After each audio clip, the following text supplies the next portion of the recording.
Go ahead and begin our community development meeting. Today's date is August 28, 2025.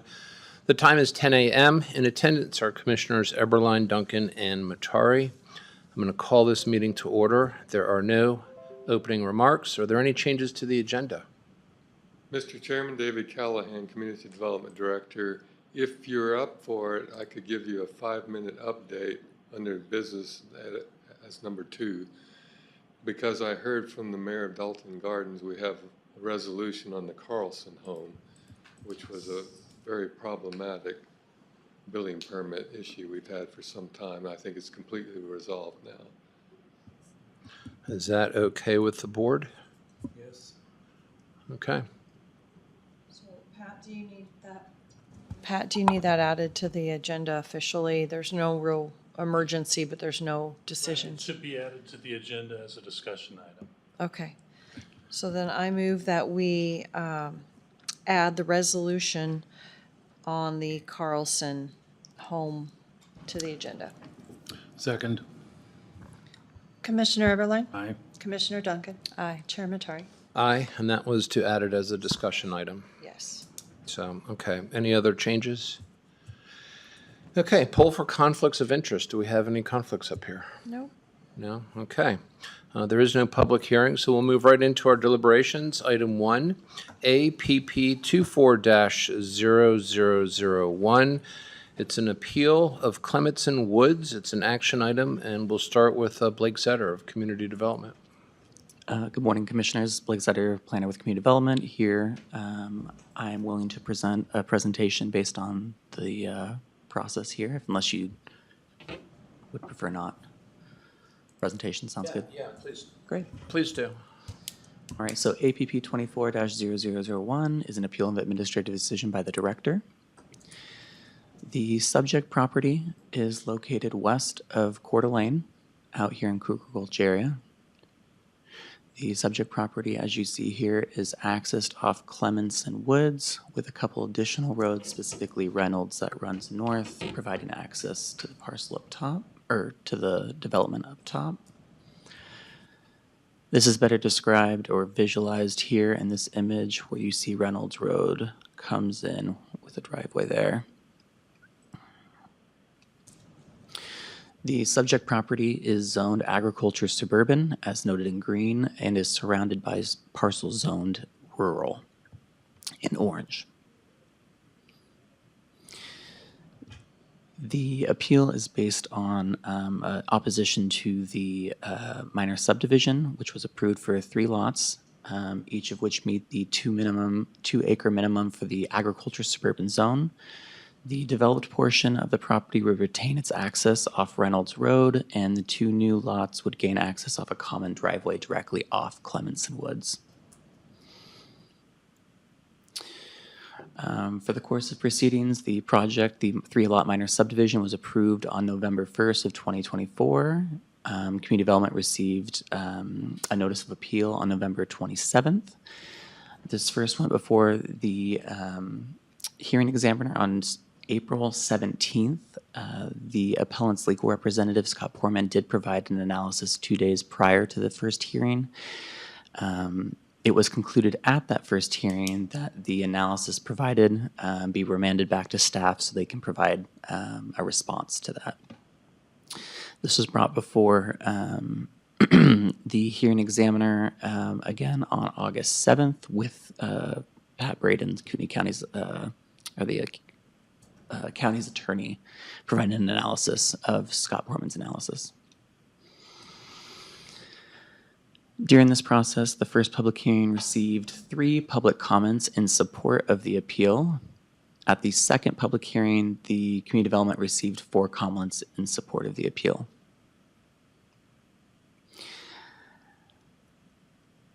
The appeal is to seek reversal of the approval of the minor subdivision. The reason being is the appellant believes the subject property is subject to covenants, CCNRs, that restrict the minimum lot size of the property to 5 acres.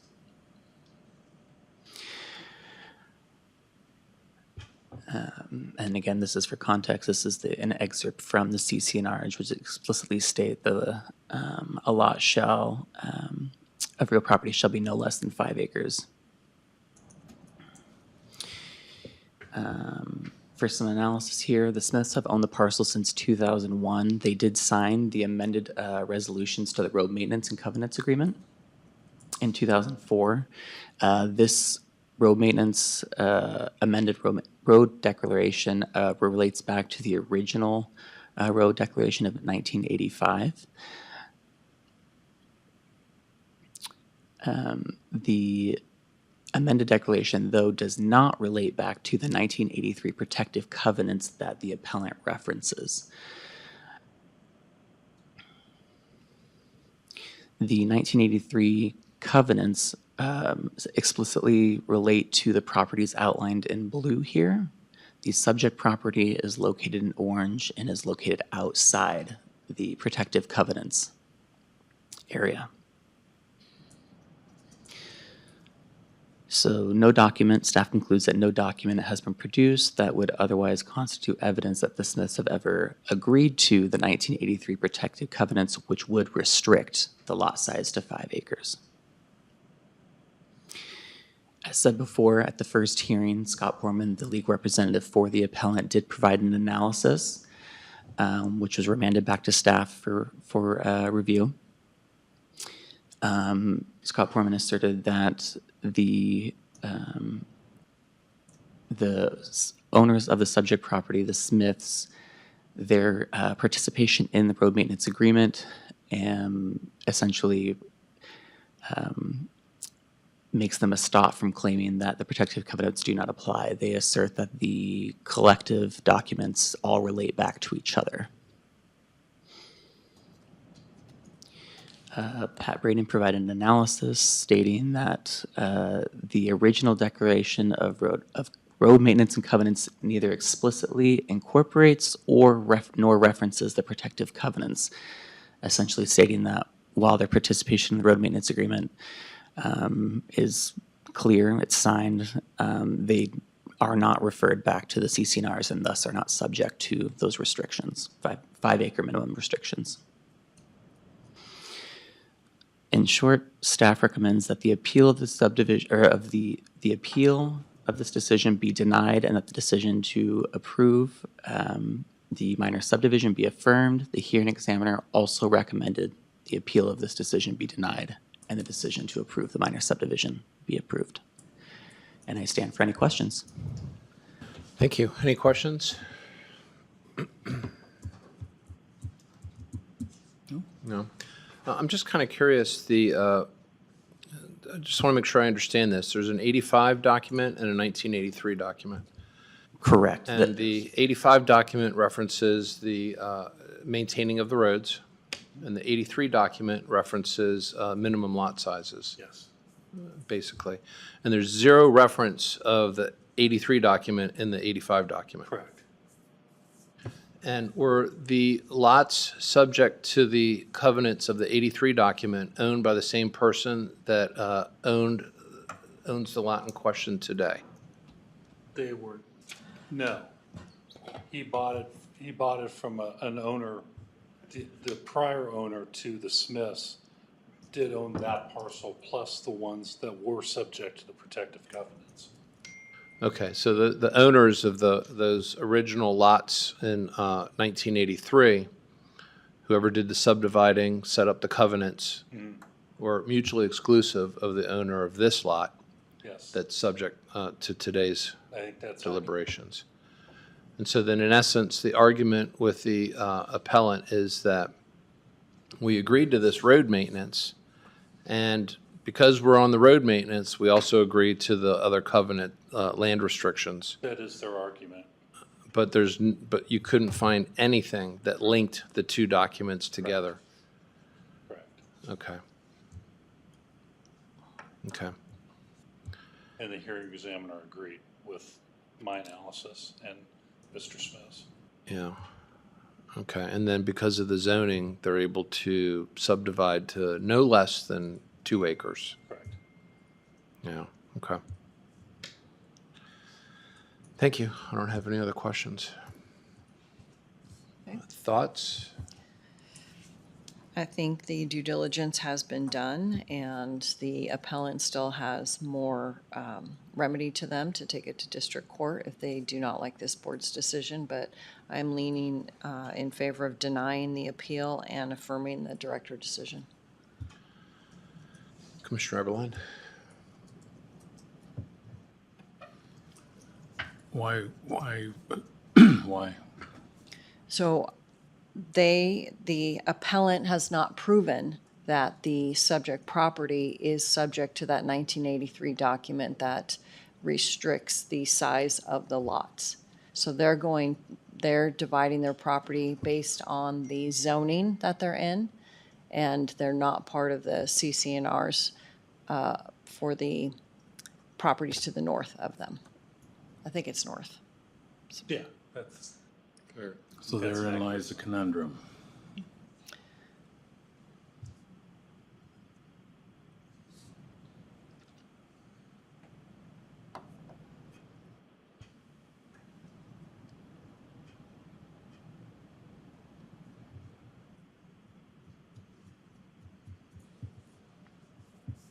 So what are we gonna do? Well, our choice is either to agree with the appellant and overturn the hearing examiner's decision, which would bind, which we would be saying binds that property owner to these 5-acre minimum lot size restrictions, or we deny the appellant, saying that we can't provide any proof that says this property is subject to such a restriction, and deny the appellant. I mean, I can share with you some of my thoughts on this if it helps. Legally, I don't see how we can justifiably say that this lot was bound if we can't find any documentation. But I do say that, you know, this is a good reason to focus on our comprehensive plan and some zoning so that we can start straightening this stuff out and having a little more uniformity, especially in these rural areas where we have much higher density zone high density surrounded by low density in a completely rural area. Because that whole area is typically no less than 5-acre minimum lot sizes, but back in the 70s, they decided to make an exception for a certain type of zoning that allows for these 2-acre lots. And there are water issues there. I know that personally because I live in that area. We have some neighbors that get their water trucked in. And at some point, we should be looking at that as a factor, but I don't see how that could be a factor today.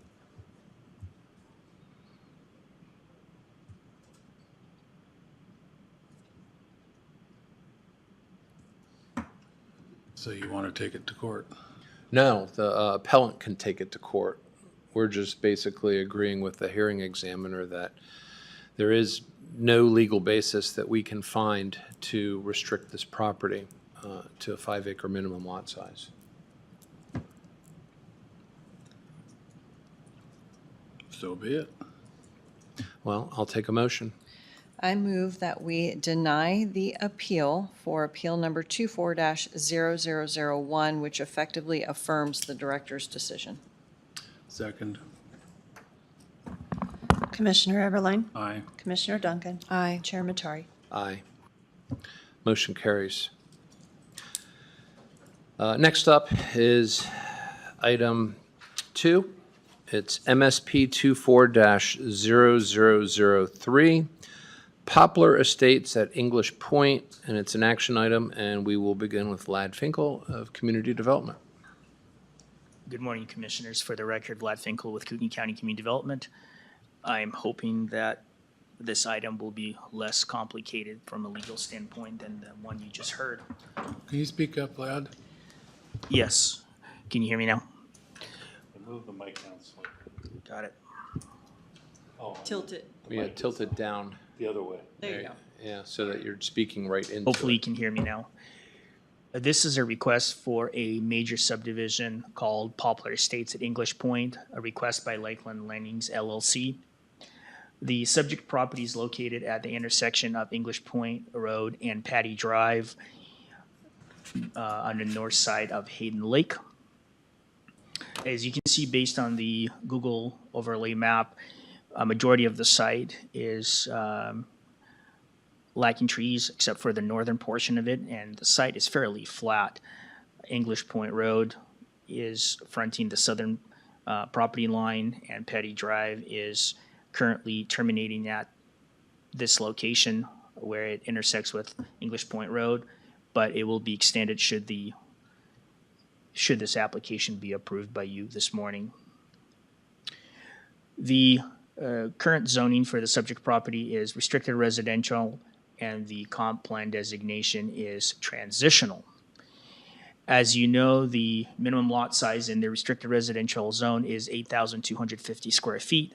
However, since the subject property is located within the City of Hayden Lake area of city impact, the maximum zoning is 1 dwelling per acre. It doesn't mean that the minimum lot size is 1 acre. It just implies that you cannot have more than one dwelling per acre.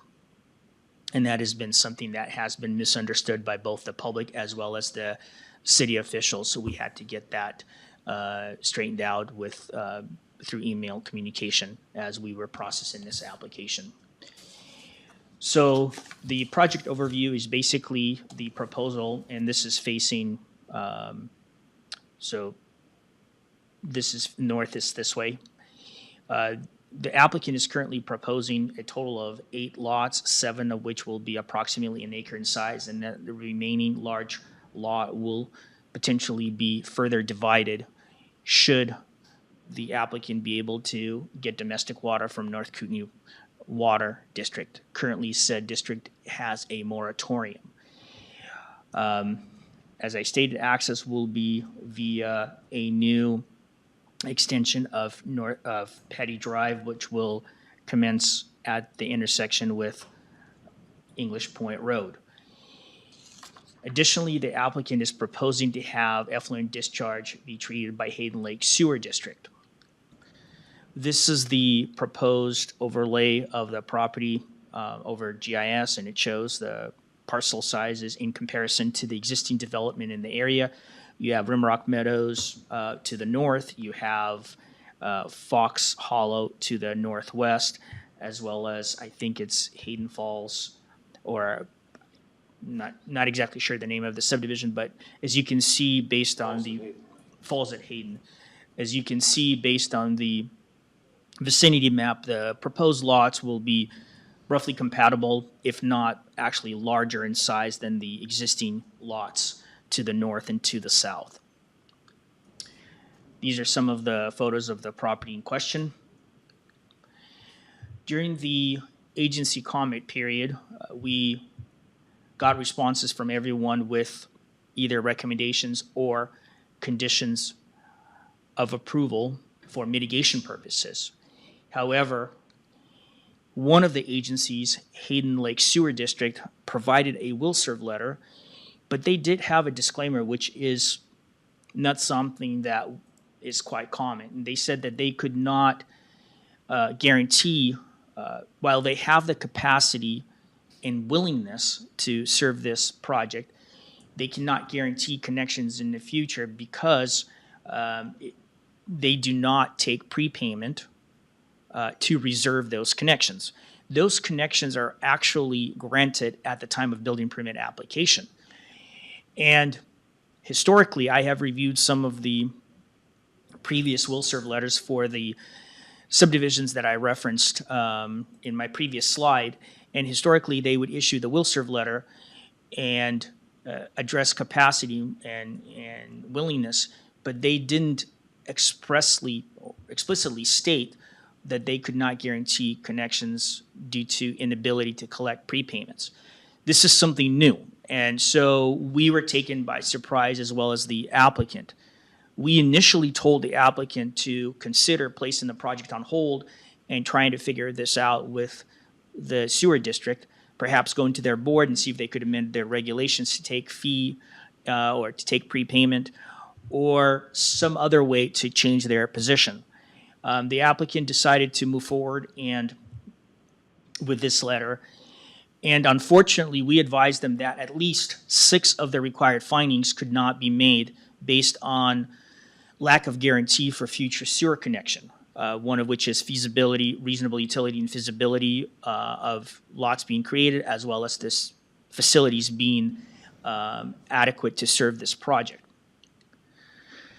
During the public comment period, we received quite a few comments in opposition of the request with concerns regarding water supply, traffic, displacement of wildlife. So the first hearing was conducted on February 20th of this year. And based on the analysis provided by staff, the hearing examiner submitted a recommendation of denial.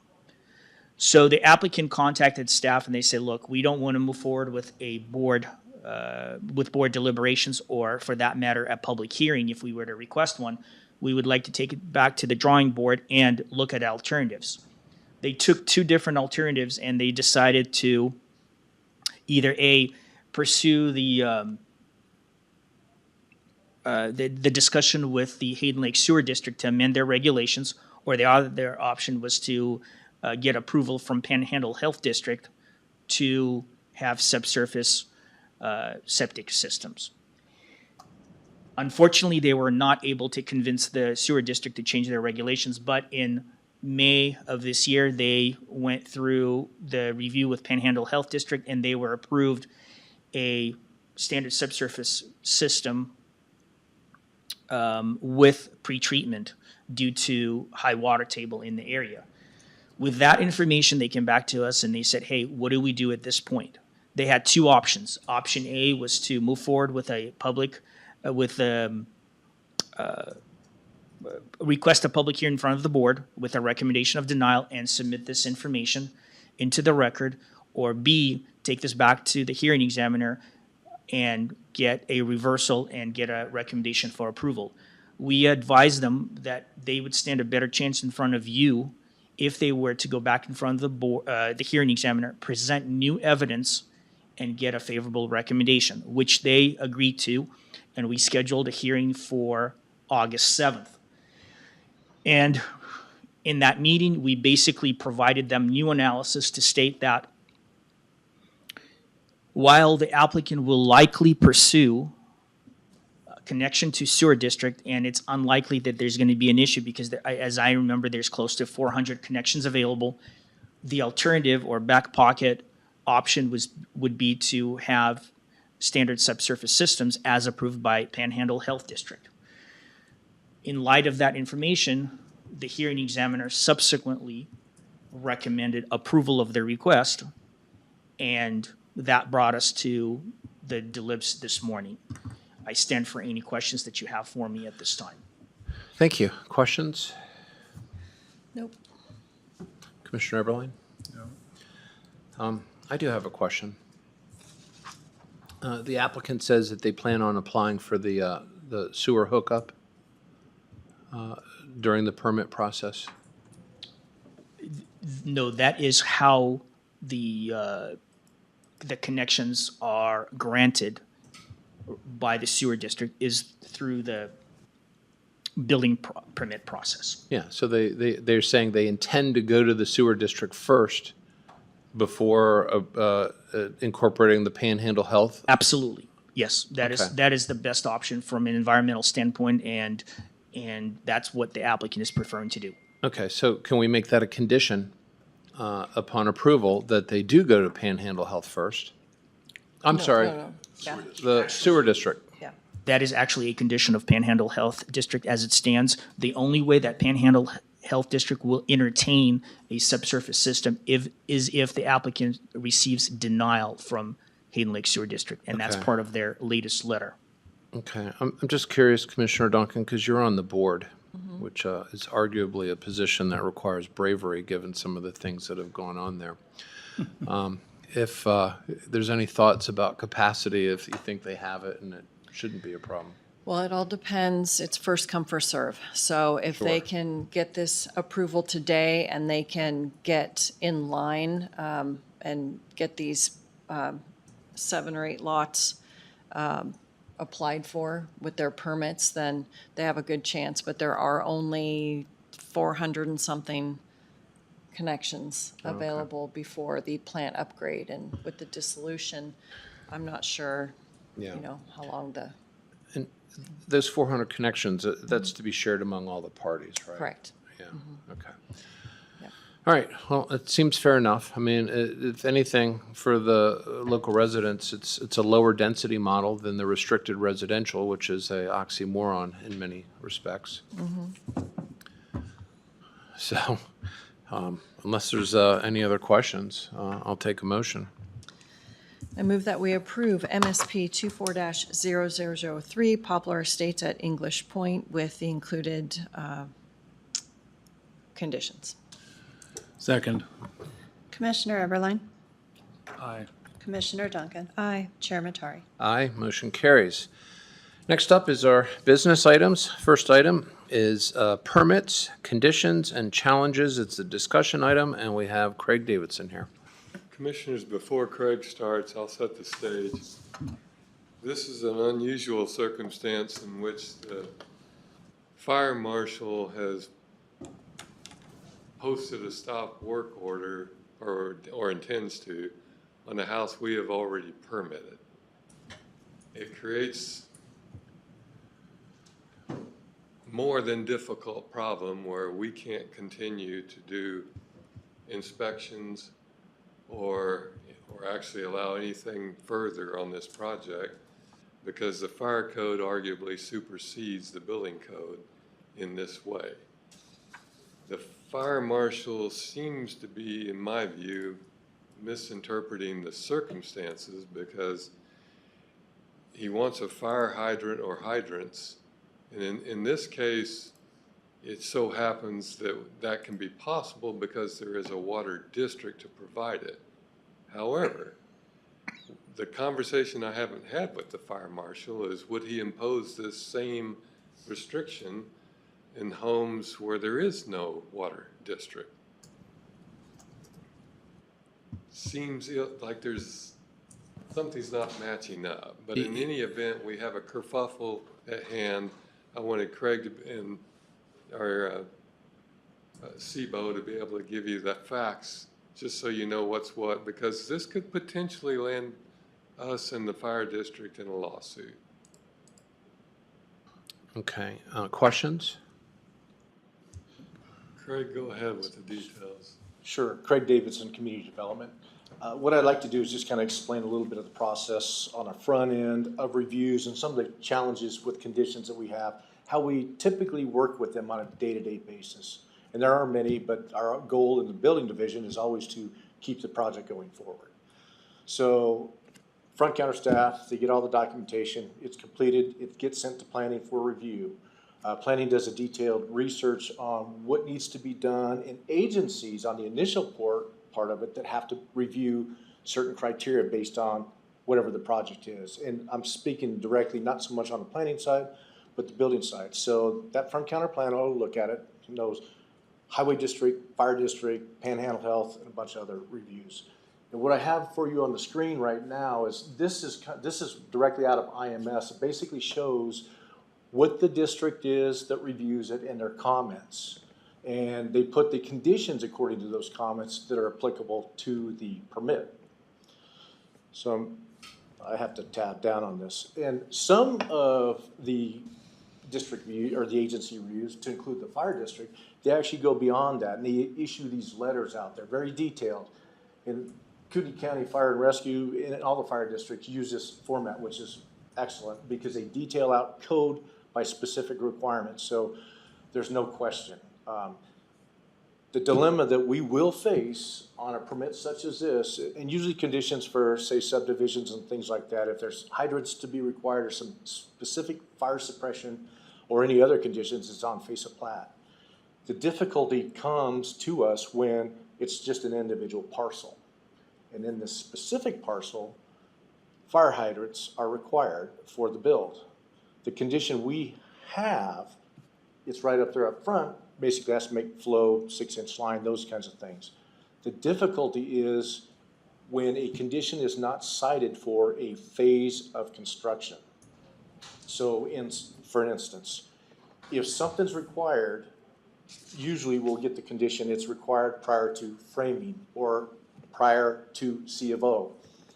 Building division's really good about this. If there's oversights on that, unless it's special inspections to keep the projects going or structural issues, generally we'll put the condition for, okay, can this be corrected by the time of C of O issuance? And that's how we work it to keep the project going. It's been very successful. Again, if it has to be something that's a special inspection or things like that, you've got to get that criteria completed first before you can move on. So where the director was going with this is potentially this project could be red tagged by the fire district. The issue is in suit because fire code, and Chris could elaborate more should you have some questions, they basically have overruling oversight on building code. We then typically with the agencies, we support their conditions, and if it's something that halts a project, we typically flag that and we don't go forward with the project for inspection purposes and things like that. So the dilemma is, unfortunately, and we've not faced this in the almost 6 years that I've been here, and Chris, you got, and obviously David, this is a one-of-a-kind instance. I've gone forward to the fire district, David's made some contacts as well, and they stand on this issue. So at some point in time, well, we're not gonna place a stop work order from the building side. Everything meets our criteria. If they do, then you can see what odds we're at. And so the purpose of the discussion is maybe a little guidance. We're not done working this issue, but it's coming to a head very soon. Questions? So, oh, go ahead. Chris Garland, building official. Based on the fire code requirements from the Kootenai Fire, it's based out of what the fire code official mandates. We don't make those requirements, so it's solely based on their requirements. So I can't stipulate that we can continue moving forward when they are making a requirements for a fire hydrant to be installed, tested, and flowing at time of vertical construction. That's their requirement. Do you have a question, Commissioner Duncan? Well, maybe I'm not following things very well. So at the time, I saw the IMS that just says it's approved, but they did submit a letter saying they had to have a fire hydrant? Yes. Correct. And some of the, like the health district will occasionally do that for specific conditions. So will like the highway district, design standards and things like that. An additional letter with reference to, you know, the narrative that they put in IMS. Just to be specific and give the applicant, the contractor, all the information they need for success of the permit. The issue with this specific one is that if you're gonna require something, and this is something that building division wrestles with daily, and if it's a staff oversight, we err in the favor of the public. If it's something we can let go till issuance of certificate of occupancy, then we do that to keep the project going forward. This is a showstopper, potentially. So when do they want it done?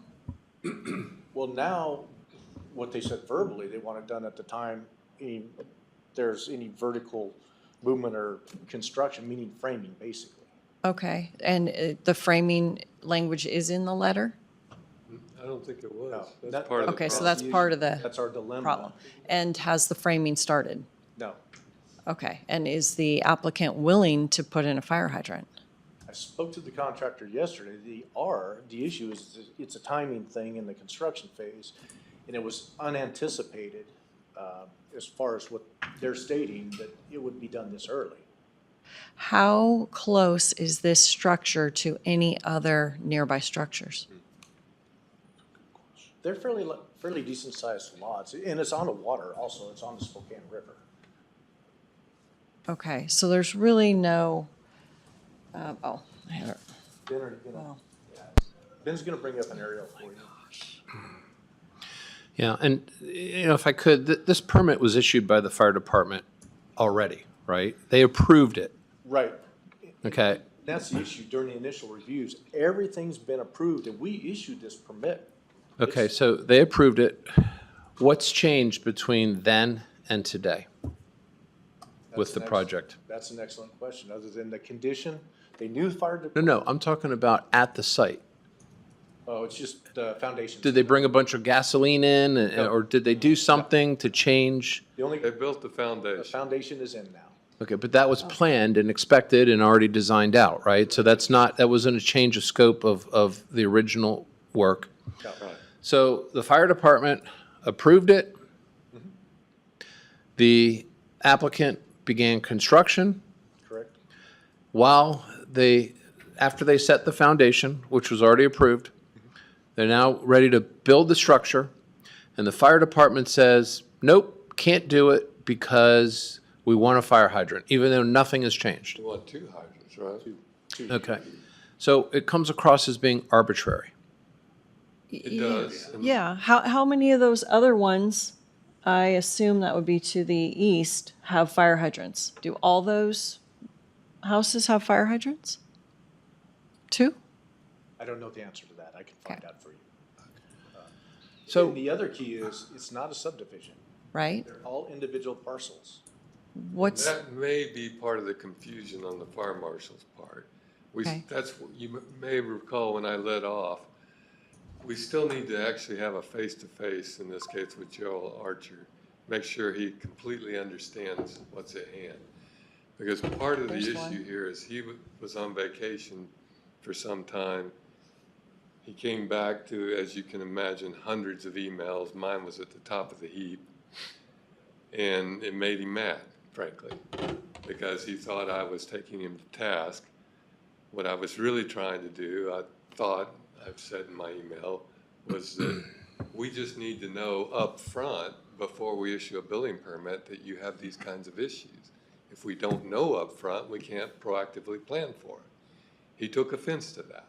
I didn't mean for him to take offense to it. I think it's just a misunderstanding. I think we can work it out face to face, but there's some answers to this we just don't know yet. Well, yeah, the challenge, what it sounds like, it comes across as arbitrary because nothing is materially changed from the issuance of the permit. Correct. The other question is, how should the county be dealing with this if the fire district is going to start acting in an arbitrary fashion? Well, that's part of why we wanted to have this conversation, is I didn't want you to be blindsided, and we have some property owners here that are well-heeled and well-educated and know good attorneys. So, Pat, what can the county do to mitigate its liability from another district that is acting in an arbitrary and perhaps arguably capricious manner? That is a very good question. Because if they're going to say yes before they say no, and we say yes, and then they say no, we're pulled into their world, if you will. Yeah.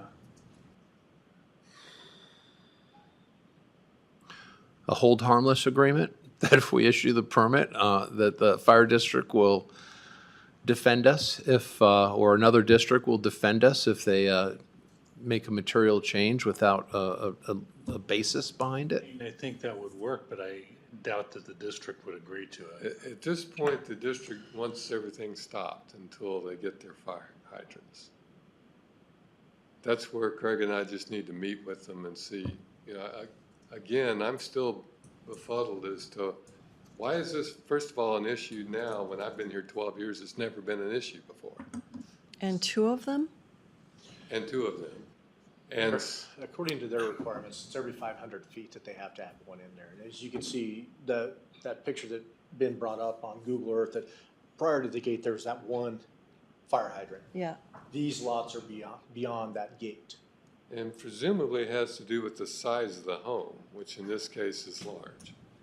But again, we've had these issues in the past, and I still don't understand how they think they have how the fire district believes they have the authority to force this in a case where we happen to have a water district, but it's not possible in a case where there is no water district.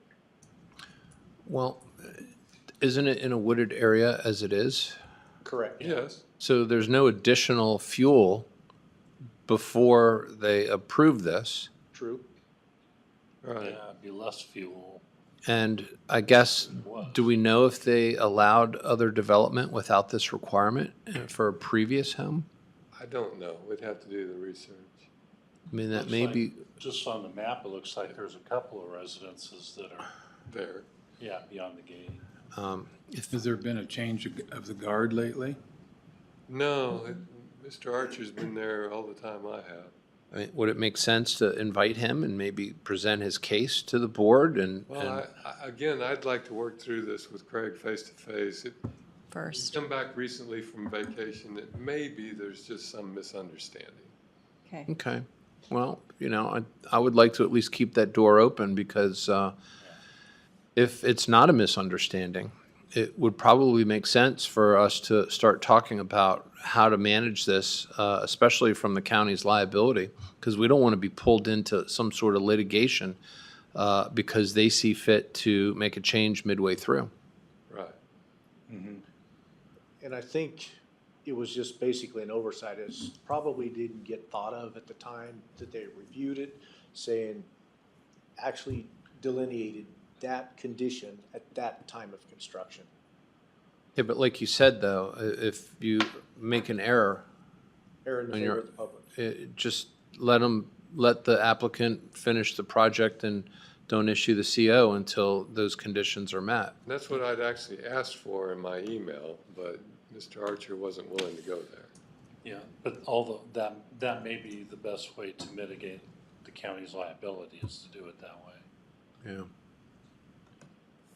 Our main purpose is just to advise you, because if they do put a stop work order on it, then we're obliged and obligated at this point in time to follow in suit with no inspections, and our goal is to circumvent that from happening Yeah, with a reasonable solution. yeah.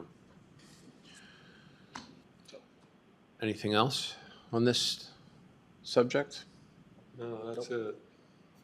Well, can you please keep us updated of how your meeting goes? Of course, it's one I'd be glad to, because it's frankly irritating and frustrating in other emotions. And, KCFR does have a board. Well, also, I mean, the applicant in this case is committed money, so now they're, and they operated in good faith. Right. So Yes. arguably, there are damages if this, Seems like a good detrimental reliance case to me. yeah. Okay. Well, again, thank you. Right. No, I'll have better news on the next item. Okay. Well, that concludes item 1. On to item 2. Dalton Garden City and Carlson Home, it's a discussion. Little context, you may recall the Carlson homes on the side of Canfield Mountain. It's fairly obvious. Many people in Dalton Gardens are mad about it because it's highly visible, and they wish that there weren't the property rights that there are that allow people to build here. Ben's got it highlighted in green right there. That's the home. The building permit itself actually goes back some 2 years and 8 months or more. We issued the permit and did all of the inspections required by law. We withheld the final CO and gave them a temporary CO, which they've been using, the Carlsons, I mean, for the last 8 months, because we had what may or may not have been an oversight in not noticing the city of Dalton Gardens when this first went through. Because the reason I say may or may not, the ACI, when it was written, I believe didn't contemplate building permits as being development the way we do today. And that is actually on record by the then director, who was Rand Wickman, who literally stated in the then minutes that building permits were not supposed to be thought of as something that would trigger development and a referral to the city. So hold that thought. Go forward now to 2 years ago. We didn't do a referral to the city of Dalton Gardens because we hadn't in the past. And the staff didn't think of it as something that triggered a review by the city of Dalton Gardens, so we issued the building permit. Then I met with the mayor, who was upset, understandably, because he thought that development should include building permits. Under our current code, Land Use and Development Code, that argument wins. But to me, there's still this discrepancy of old area of impact and old development code, which argued that it should not have been referred, versus today's code and an old ACI, which the two don't work well together. So one of the things we're going to fix in the new AIs is that level of detail. In the meantime, the fix for this, I'm grateful to say, is Dalton Gardens Council last night approved a bond agreement with the Carlsons to allow the Carlsons to bond for the improvements to allow an access permit to the city's road. So the city can, in good faith, and I'm expecting an email from the mayor when I get back to my desk, say that this project can move forward and we can issue the CO. So I, for one, am grateful for that. You may still hear from citizens in Dalton Gardens that still believe that the county has inappropriately issued these permits, that we haven't done our job, and other things that Commissioner Duncan is intimately familiar with, because she was at I hear an hour-long plus meeting with the council and et al. But at this point, I think we've done everything proper. I think we can, in good faith, issue the building CO, and we're done with this one. Just an additional note, Carlson's represented that they were in danger of losing their funding for the final, to convert their loan from a construction loan to a regular mortgage. And so, the failure to issue a final CO could have potentially led to money damages against the city, the county, and whoever else. So I'm very grateful for this outcome as well from that perspective. Me too. As well as just being a royal pain in the you-know-what for the property owners. And we will leave you-know-what to your imagination. Yes, please do. Okay, well, thank you. Any other questions, comments? No, that concludes business. 10:47, meeting adjourned. Thank you. Commissioner.